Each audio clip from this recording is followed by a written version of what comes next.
Everyone, welcome back to my channel fusion of love থেকে আমি রায়া। আশা করি তোমরা সবাই ভালো আছো। তোমাদের ভালোবাসা আশীর্বাদ নিয়ে কিন্তু আমি সত্যি ভারী ভালো আছি। আজ সরস্বতী পূজার সকালবেলা আর আমি আজকে ভোরবেলা তোমাদের সাথে আড্ডা দিতে চলে এসেছি। দেখো এখনো কিন্তু পুরোপুরি সকালও হয়ে ওঠেনি। এদিকে তো ভোর সেই তোড়জোড় শুরু হয়ে গেছে সরস্বতী পূজার। আর তোমরা তো জানোই সরস্বতী পূজাটা আমাদের বাড়ি সকালবেলায় হয়। না সকালবেলা বলাটা ভুলই বললাম, ভোর বেলা হয়। আর এদিকে মায়ের যথাস্থানে কিন্তু বসে গেছে। এই বছরের মায়ের রূপটা একটু অন্যরকম আমাদের বাড়িতে। প্রতি বছর একটু সাবেকি শাড়ি পরানো, হলুদ সেই রকমের মা আসেন, এবার একটু মা এসেছেন অন্য রূপে। আজ সরস্বতী পুজোর সকাল, এই একটা দিনই সূর্যি মামার আগে আমি ঘুম থেকে উঠে যাই। তবে আজকের দিনে এই কুয়াশা ভেজা সকালটা ভারী সুন্দর লাগছে। প্রতি বছর কিন্তু ওয়েদারটা খুঁজে পাওয়াটা ভারী দুষ্কর ব্যাপার। পুরো চারিদিকটা কেমন কুয়াশায় পরিপূর্ণ হয়ে আছে। দেখো শিশির পড়া টুপুর টাপুর শব্দ শুনে যেন মনে হচ্ছে বৃষ্টি পড়ছে। আজকের সকালের অনুভূতিটা এমন যেন হাত দিয়ে ছোঁয়া যাচ্ছে কুয়াশার চাদরটাকে। Hello friends, good morning everyone, welcome back to my channel fusion of love থেকে আমি রায়া। আশা করি তোমরা সবাই ভালো আছো, আমি অনেক ভালো আছি। আজকে সকাল একটা ব্লগে ওয়েলকাম। তার কারণ আজকে তো সকালে সরস্বতী পুজো, জানোই তো। আমাদের বাড়িতে তো আগের দিন সরস্বতী পুজো হয় না, পরের দিন সকাল হয়। তবে এবার সরস্বতী পুজোটা একটু লেটই হয়ে গেছে। এখন অলমোস্ট 6:30 বাজে। আর আমরা ঘুম থেকে প্রায় অলমোস্ট 5টা 5:30টায় ঘুম থেকে উঠে গেছি। আর একদম পুরো অন্ধকার ছিল। আর চারিদিকটা কেমন কি ছিল সেটা তো তোমাদেরকে দেখিয়েছি, চারিদিকে কুয়াশা ভর্তি। এখনো কুয়াশা ক্লিয়ার হয়নি। আগে যে ভিডিওগুলো নেওয়া হয়েছে সেগুলোতে তোমরা আধা বুঝতেই পারবে না, তার কারণ পুরো অন্ধকারে ভিডিও নেওয়া হয়েছে। কারণ কি করা যাবে, যেখানটা পুজোর জন্য ঠিক করা হয়েছে সেইখানটা অতটা লাইটের ব্যবস্থা করা হয়নি, কারণ আর কদিন পরেই তো লাইট লাগবেই। আর আমাদের পুজো হতে সকালে হয়ে যায়, তাই জন্য সেই ব্যাপারটা করা হয়নি। তবে এখন সকাল হয়ে গেছে আর ঠাকুরমশাই চলে এসছে। আমি একটা অন্য কিছু পরে হয়েছিলাম নতুন, কিন্তু সেটা ঠিকঠাকভাবে স্টিচ করা নেই, তার পরতে পারলাম না। ভগবান মনে হয় চায় না আজকে ইয়েলোই পরি, এটাই চায়। তো এই ইয়েলোটা ছিল যদিও পুরনো, তো সেটাই পরলাম। রেডি, চলো এবার ঠাকুরের জায়গায় নিয়ে যাই। আমি স্নান সেরে গোপালকে ঘুম থেকে তুলে সোয়েটার পরিয়ে ওর স্থানে বসিয়ে দিয়েছি। মা বলল বাড়িতে পুজো হচ্ছে আর ও ঘুমিয়ে থাকবে, সেটা আবার হয় নাকি? কিন্তু সকাল ওকে তুলবি ঠিকই, কিন্তু ওকে কিন্তু এই ঠান্ডার মধ্যে স্নান করাবি না। প্রতিদিন কিন্তু আমার আগে ওই স্নান করে, কিন্তু আজকে ওর আগে আমি স্নান করে নিয়েছি। দেখো পুজোর তোড়জোড় করতে করতে অন্ধকার থেকে আলোর দেখা মিলে গেল। সব তো রেডি, শুধু মেজমা খাকগুলোকে ঠিক মাপ করে কেটে নিচ্ছে। এই নিয়ে কিন্তু বেশ একটা মজার ব্যাপার চলে, কার মাথায় কতক্ষণ খাগের পেন থাকবে। যার মাথায় বেশিক্ষণ থাকবে তার মাথায় বেশি বুদ্ধি হবে, তাই সবচেয়ে সরু খাকটা খোঁজা মারামারি করে। এসব একটা আনন্দ, আর কিছুই না। তবে আগে পাড়ার আরো বাচ্চারা আসতো সকাল এই স্নান টান করে এই মায়ের আরাধনা করতে, মানে পুজো দিতে। পুরো জমজমাট সরস্বতী পুজো ছিল আমাদের বাড়িতে। এখন না সেই দিনগুলো খুব মিস করি, জানো তো। সবাই খুব তাড়াতাড়ি বড় হয়ে গেল। ছোট মা দিকে লাস্ট মোমেন্টস এর ফলে তৈয়ারি করছে, আর আমরা আমাদের বইগুলো মায়ের সামনে অলরেডি অর্পণ করে দিয়েছি। ভাই দিকে ধূপ সাজিয়ে দিচ্ছে। সবাই কিছু না কিছু কাজ করছে, তবে আমার কাজটা কিন্তু শুধু ভিডিও করে মুহূর্তগুলোকে স্মৃতির পাতায় বদ্ধ করে রাখা। প্রতি বছর আলাদা অনুভূতির যে আমরা সাক্ষী, সেটাই ফ্রেমবন্দি করা, আর কিছুই না। পুরোহিত মায়ের সামনে বসে মন্ত্র উচ্চারণ শুরু করে দিয়েছে, আর মা আমাদের পুষ্পাঞ্জলির ফুলগুলো গুছিয়ে নিচ্ছে যেন কাড়াকাড়ি মারামারি না হয়। পুষ্পাঞ্জলি নিয়েও কিন্তু বেশ তোড়জোড় চলে, কে কত বেশি ফুল নিয়ে মায়ের পায়ে অর্পণ করতে পারে। বেশি ফুল দিয়ে অর্পণ করা মানে মায়ের কাছে ইচ্ছা শক্তিটা বেশি জানানো। আর বেশি ফুল দেওয়ার কারণ মাও নাকি তার ইচ্ছা শক্তি শুনে বেশি করে তার ইচ্ছা পূরণ করার জন্য চেষ্টা করবে। ছোটবেলার কত রকমের চিন্তা ভাবনা, তাই না বলো? মাথায় এগুলো আসতো কিন্তু।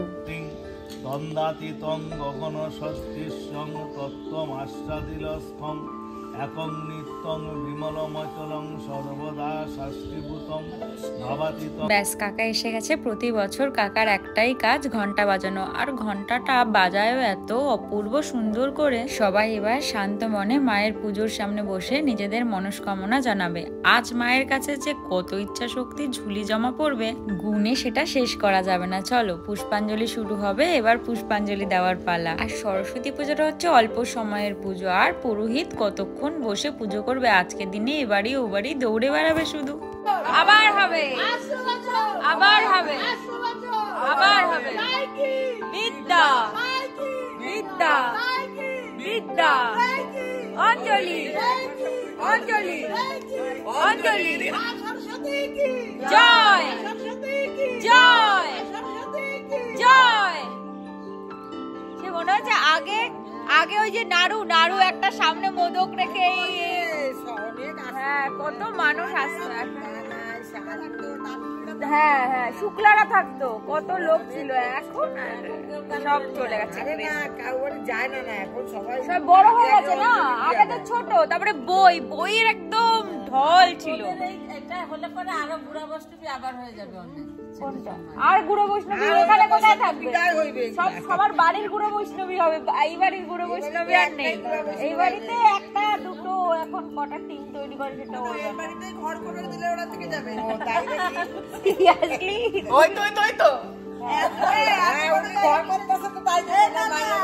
আমার ছোট মার দাবি, আমার ছোট মার মেয়েদের জামাইদের ঘর জামাই রাখবে, তাই জন্য এই যে ঘর।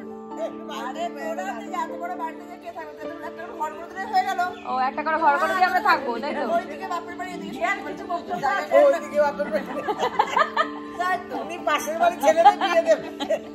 ছেলে খোঁজো, পাশের বাড়ি ছেলে কোথায় আছে, ছেলে খোঁজো।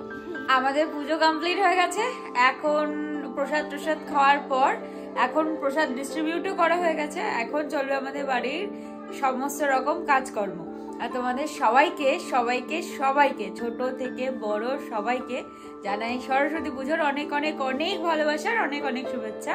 মা সবাইকে বিদ্যা বুদ্ধি সুবুদ্ধি সমস্ত কিছু প্রদান করুক, এইটুকুনি মনস্কামনা মায়ের কাছে। পুজো টুজো শেষ করে ভাইয়ের সাথে গল্প করে ভাবলাম কি বা করবো। আবার রুটির সাথেও তার সাথে একটু কথা বলে নিয়েছিলাম, ভাবলাম কি বা করবো, একটু ঘুমিয়েই নি। ওইখানে ঘুমাচ্ছিলাম, তো বাইরে আজকে এত সুন্দর ঝলমলে রোদ উঠেছে 5-6 দিন পর। চলো তোমাদেরকে একটু দেখিয়ে নিয়ে আসি, না দেখালে মনটা ঠিক মানতে চাইছে না। এত দিনের এই ঝাপসা একটা ওয়েদার, একটা স্টাফি বাজে ওয়েদারের পর যে একদম সূর্য একদম উকি দিয়ে এতদিন তো বেরোতে পারেনি, একদম ঝলমল করে বেরিয়েছে, চারিদিকে রোদের ছটাটা ছড়িয়ে দিয়েছে, সেটা তোমাদের সাথে না শেয়ার করে আমি আর পারছি না। চলো, আর এদিকে প্যান্ডেলের আজকে পুরোপুরি কাজও শুরু হয়ে গেছে, মানে আমাদের প্যান্ডেল প্রায় অলমোস্ট আজকালকের মধ্যে রেডি। চলো, এগুলো তো তোমাদের সাথে শেয়ার করতে হবে, তাই না? এই যে তোমাদের একটু বাইরে নিয়ে আসলাম দেখানোর জন্য রোদটা কতটা দারুণ ভাবে চারিদিকে ছড়িয়ে পড়েছে। দেখো, একটু মনটা শান্তি লাগছে, না হলে এতদিন তো একটু চিন্তায় ছিল ওয়েদারটাকে নিয়ে। সবাই এবার মন খুলে বাকি কাজগুলো সারতে পারবে। হুট করে দেখা দিলেও তেজটা কিন্তু প্রখর। এতদিন মনে হয় ফুস ছিল, আর ছাড়া পেয়ে সমস্ত তেজ যেন একদম উগড়ে দিয়েছে নিজের মনের মতো করে। এই দেখো, প্যান্ডেলে কাপড় পরে গেছে, তার মানে অনুষ্ঠানের সূচনা। সিলিংটা কি দুর্দান্ত লাগছে, দেখো কালার কম্বিনেশনটা এত সুন্দর করেছে। আর রোদের ঝলকাটা এতদিন পর চারিদিকে ছড়িয়ে পড়েছে, তো এত সুন্দর লাগছে। আর আমাদের টপিকে দেখো কত সুন্দরভাবে রোদ পড়ছে, এতদিন তো রোদ পাইনি, তাই আর রোদ পেয়ে একদম শান্তির ঘুম ঘুমাচ্ছে দেখে মনে হচ্ছে। আজ না এই ভারগুলো ধোয়া হচ্ছে। এতদিনে ওয়েদারটা এত খারাপ ছিল, এতদিন ধরে সব কিছু করতে দেরি হয়ে গেল। ভেতরটা ধোয়া কমপ্লিট হয়ে গেছে অনেকক্ষণ আগেই। এখন জল দিয়ে ওপরটা আরেকবার করে ভালো করে ধুয়ে নিচ্ছে, কারণ এই ভাঁড়গুলোর মধ্যে করেই ভোগের প্রসাদ সবাইকে বিলিয়ে করা হবে। আজকে সরস্বতী পূজাতে আমাদের মেনু হচ্ছে উচ্ছে বেগুন না উচ্ছে কুমড়ো ভাজা। মা একটুখানি ফুল আর একটু লাল লাল হবে, লাল হতে হবে না, হবে ওইটা রাতটা হবে না। আর আমি আর আলু সিদ্ধ আছে, সেটা দিদুন মাখছে। আর হচ্ছে ভাত, আমাদের আজকে খিচুড়ি আর ডালও আছে, লাউ দিয়ে কি ডাটা, সজনে ডাটা দিয়ে ডাল। তো আজকে আমাদের খিচুড়ি হওয়ার কথা ছিল, যেহেতু আজকে আমরা খিচুড়ি অলরেডি খেয়ে নিয়েছি, তাই প্ল্যানটা চেঞ্জ করে নর্মালি ভাতই হলো। আর এখান থেকে ভিডিও করলে পাখিগুলো এত কিচির মিচির করে শুনতেও ভালো লাগে। একদম সামনে পাশেই গাছটা রয়েছে, নারকেল গাছটা, ওর মধ্যেই বসে। না, নারকেল গাছটাই বসেছিল। মা একটু ফুলবে, আর ফুলবে না, ফুলা ফুলা বেগুনি বানিয়েছে সুন্দর সুন্দর। সরস্বতী পূজার সময় যদি একটু বেগুনি না হয় তাহলে খেতে ভালো লাগে। সরস্বতী পুজোতে বেগুনিটা মাস্ট, বুঝলে? সবসময় তো আমি তোমাকে ভেজে খাওয়াই, একদিন না তুমি আমাকে ভেজে খাওয়া, কি আছে আর কদিনই বা খাওয়া।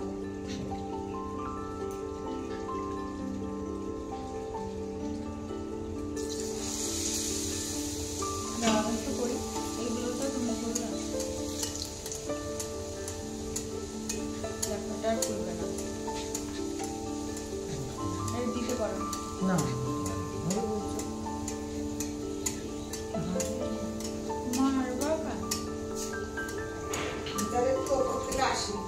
না কিন্তু তোমার আমাকে বানিয়ে খাওয়ানোর কথা না। না তুমি বানাও তাড়াতাড়ি।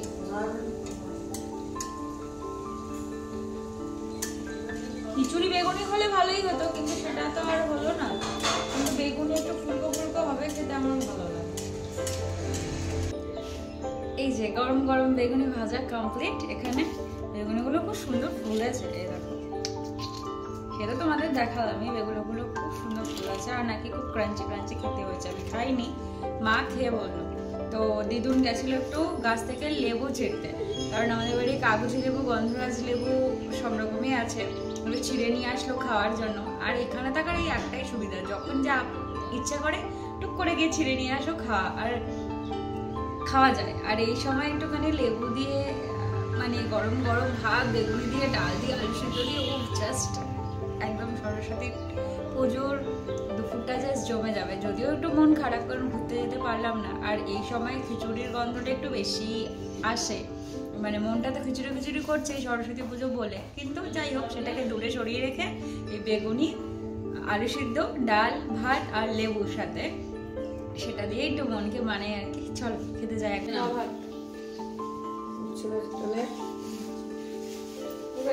এতটাও দেবো না, 1100 ভাড়া আছে, 1100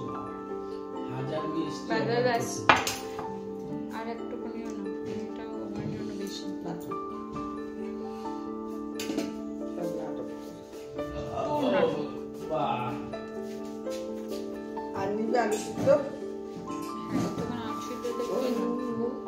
আলু সিদ্ধ এইটুখানি দিয়ে কি হয়?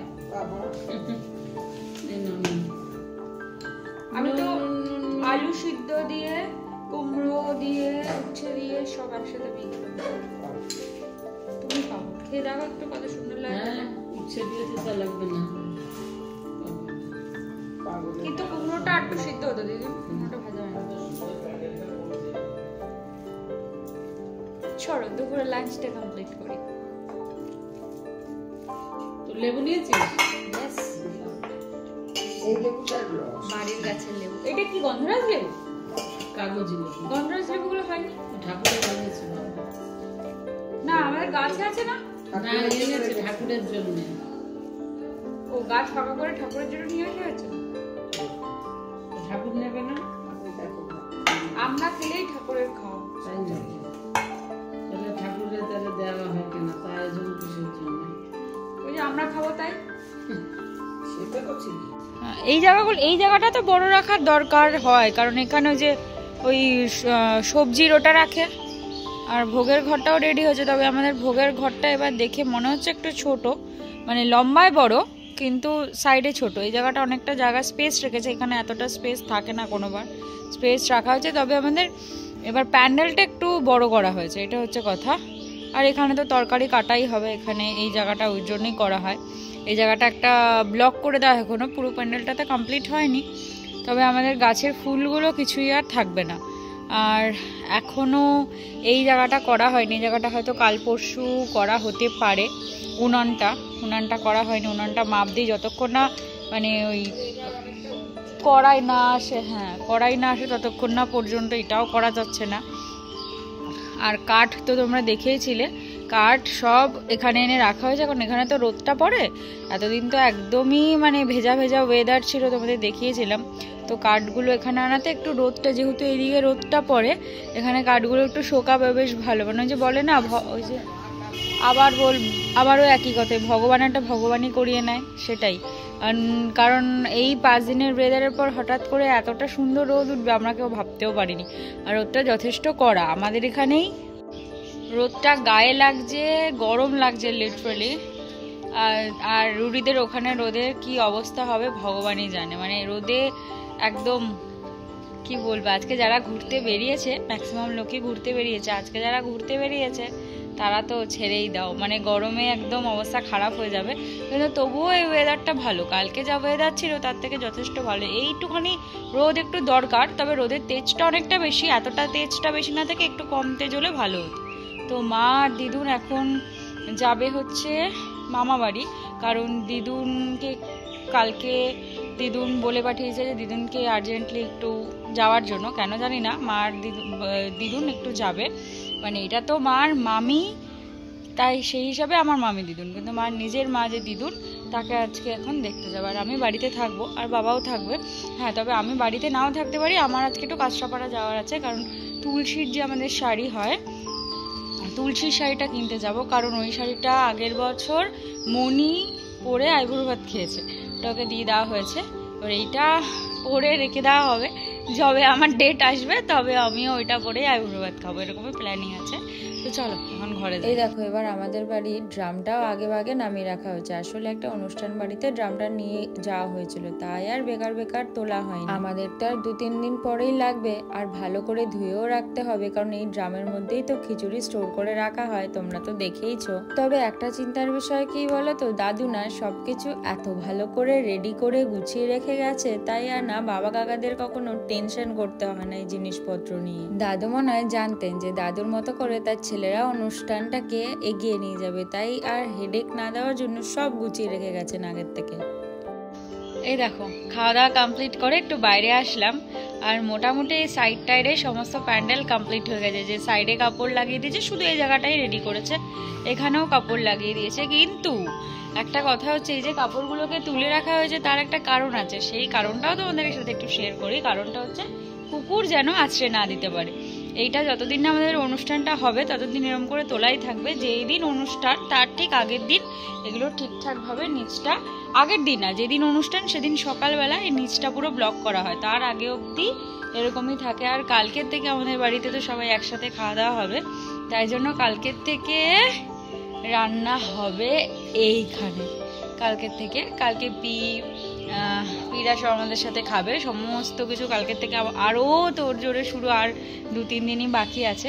তো সেই জন্য এখানে খাওয়া দাওয়া হবে কালকের থেকে একসাথে। আর আমাদের বাড়িতে আজকে থেকে নিরামিষ সেশন শুরু হয়ে গেছে, আর মাছ টাছের সেশন নেই। চলো। ঠান্ডা যে যায়নি, আবার আজকে যেই রোদ দিয়েছে সেই আজকে মারাত্মক ঠান্ডা পড়েছে। আবার আজকে সবাই ভেবেছিল যে উৎসবে ঠান্ডা পড়বে না, থাকবে না, কিন্তু পুরোপুরি ভুল ধারণা। আমরা বেরিয়েছিলাম, একটু কাঁচরাপাড়া গেছিলাম, কিছু জিনিস কিনে আনার ছিল, তুলসীর শাড়িটা কেনার ছিল বলেইছিলাম, সেটা কিনে নিয়ে এসেছি। কিন্তু পুরো ভিডিওটা সে সময় করতে পারিনি, তার কারণ কাঁচরাপাড়াতে এত ভিড় ছিল আজকে সরস্বতী পুজো, সেটা আর করে ওঠে হয়নি। এখন ভাবছি যে ফুচকা খেয়ে যাবো, দেখা যাক পার্টনাররা নিয়ে যায় কিনা। অনেক জ্বালাতে হয়েছে ওকে আজকে আনার জন্য, তেলিয়ে তেলিয়ে তেলিয়ে তারপরও এসছে। বাবা বাবা, মানে ফায়দা কেমন, আমাকে আমাকে ফায়দা লাগাচ্ছে যে দোকানদারি করে দেবো, তাই জন্য ভাবো কমে যাবে আমার আগে, তাই জন্য দোকানদারি করে দেওয়ার জন্য, তাই জন্য আমাকে পটি আছে কাঁচরাপাড়া নিয়ে গেল। চিন্তা ভাবনা, আমার সাথে বিট্রে করলে জীবনে তোর ভালো বউয়ের সাথে বিয়ে হবে না, জীবনেও হবে না ভালো মেয়ে, বিয়েই হবে না, খারাপ আর ভালো কোনো মেয়েই পাবি না, তুই কোনো মেয়েই পাবি না, তুই চিন্তা করিস সেই। আর এদিকে বাড়ি আসার সময় আমার মনটা এত ফুচকা ফুচকা করছিল, তাই দাদা বললো যে তুই কিনে খেতে থাক, আমি আমার কাজটা সেরে এসে টাকা দিচ্ছি তোকে। ওর কাছে আমার আবদারটাও যেন সবসময় অনেক বেশি। ওই যে বলে না, রক্তের সম্পর্ক ছাড়াও একটা এমন সম্পর্ক থাকে যেটা অনেক কাছের হয়, আমাদের দাদা বোনের সম্পর্কটা তেমনই। সত্যি বলছি, আমার যদি কখনো নিজের দাদা থাকতো না, তাও মনে হয় ওর মতন হতো না কখনো। এই যে শাড়িটা, যেটা তোমাদের না দেখালেই নয়, এই শাড়িটা